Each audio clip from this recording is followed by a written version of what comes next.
My amendment would require that the remaining terminated Forest Service personnel who are qualified to assist with wildland firefighting operations, federal timber sales, or search and rescue operations are rehired.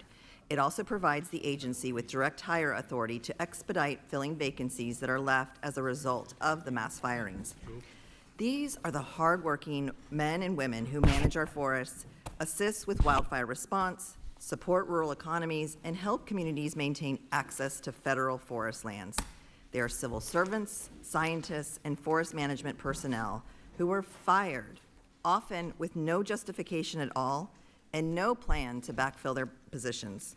Weakening this workforce not only undermines fire preparedness and response, it puts lives at risk, it threatens rural jobs, and it shows contempt for the very people this committee is supposed to serve.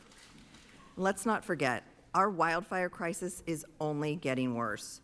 Oregon has endured historic wildfires in recent years. In fact, the 2024 fire season saw our state's highest total acreage burned in record history. Instead of building up our Forest Service workforce to meet the challenge of longer, more dangerous fire seasons, we're confronted with an administration that is doing the exact opposite, firing staff, eliminating critical resources, and further reducing our firefighting capacity. This reconciliation package follows the same backwards playbook.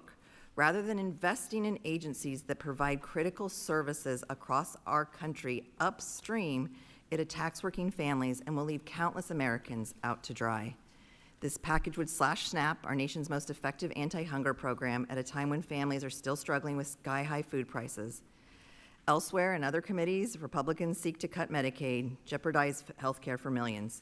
All of this needless suffering is being inflicted upon the American people simply to give more tax breaks to the ultra-wealthy.